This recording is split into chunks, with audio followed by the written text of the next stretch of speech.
Hey, welcome back to the Artie Lange Show. Special night for me, the great Jackie Martling's here. Jackie the Joke Man. I'm a little out of breath. I just ran out there to see it. Yeah, I know. I want to see if Howard called. I was about to say, you're in really good shape, man. Thank you, dude. I mean, really. Yeah, what do you high do? school weight, 170. I walk on the beach every You're the day. same way you were in high school. I am now. Oh, my God. Well, you know, a couple What of the hell years is that like? A couple of years ago, I've been up and down so many times. And a couple of years ago, I was living with this girl, and I said, I still look good. And one day she said, no, you don't. You're fat as a horse. And I was like 210. And I just got excited about losing weight, and then she made me a promise if I got to 180. Right. So I couldn't get there quick enough. Wow. A nice promise. That female promise, yeah, right. Female promise. And then I just kept going. I got down to 170, and I have kept it off. But I used to do the Nutrisystem on the show. Right, I know, I remember, yeah. And then, that stuff doesn't work. Yeah, and then you go right back up. And Yeah. I was doing Club Benet one time. 700 people sold out, and I'm killing it. I'm playing myself, the Joke Man.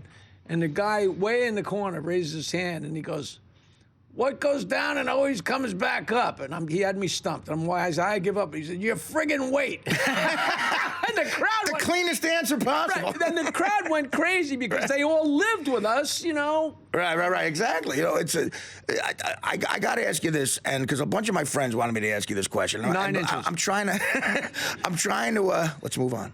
I'm trying to, which is kind of why. I'm going to try to say this, in a way. I'm not saying this to make myself seem like I was something special to come along, but people wanted me to ask you something. You were such a popular force on that show, and you were. I mean, me and all my buddies, we listened religiously, and you were the guy we wanted to hang out with, you know. Did you ever think when you left, someone would be able to replace you there? Did you ever think that? We were a gang. Right. We're a gang. It was like the Wizard of Oz, the Scarecrow, blah, blah, blah, blah. But of course, somebody can come in and... You did something different. Right, it was a different thing. Well, I actually benefited from the fact that I'm not that good of a writer. Like, I would try to write, like you invented that whole thing of writing Howard the jokes, and I would try to do that in the beginning, and he never used any of them. I was so bad at writing in his voice, and because of that, he said, look, just talk. I'll leave your mic on and just talk. Well, I hate to say it, but you're a stronger personality. You know, a lot of the things, like, he said things that I could have never said, and I wrote things he would have never thought of. You know, it used to be, don't blame me, he wrote it, don't blame me, he said it. But that's why there was a special kind of rhythm with you guys, that you were in his head that way, and it just worked great. And I, quite frankly, in the beginning thought, what am I getting into? When I realized he wasn't using any of those things, I said, what am I going to do now? And he was nice enough to just say, well, look, we'll just try it, you talking, and that benefits about, as far as becoming more famous and everything. But it's like, after I left, it was such a horrible way. People say to me, like, do you think you'll ever be replaced? And I said, well, listen, it's not about... First of all, it's about what Howard wants to do. If he wants to go through breaking somebody in again, that's the one part. Secondly, is finding somebody funnier than me is very simple to do. But now I'm supposed to say no. You stop it. But what I brought to the table is I was really an enormous screw up and honest about it. There's not a lot of comics have an ego that even though they're real funny guys and even they can be self-deprecating, they don't like being messed with in a real honest way. They don't want somebody peeking behind the curtain. No, I know, and you got to have a thick skin and be able to.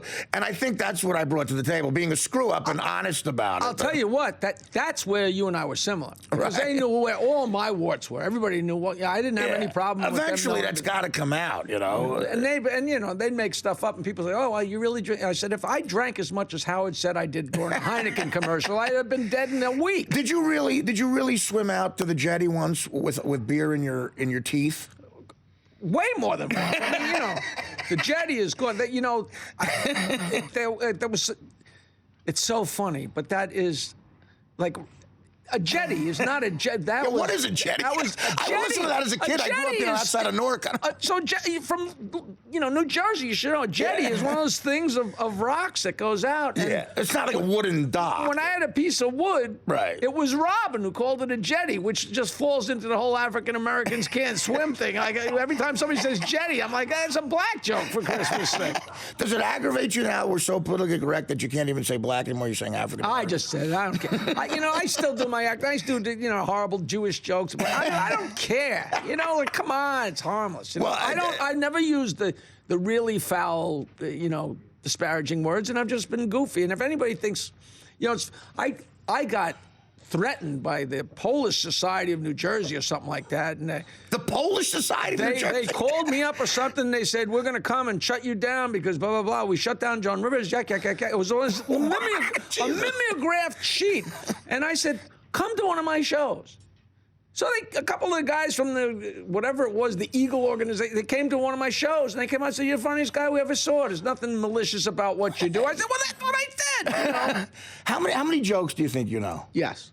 How many jokes? No. You think you can put a number on? It's like Will Chamberlain, 20,000. Everybody asks that, and there's no answer to that because there's there's some jokes that can be made into 2 lines, and the Cowboys and Indian joke is the Eskimo joke. Right. But, I always say somewhere between 1,000 and infinity.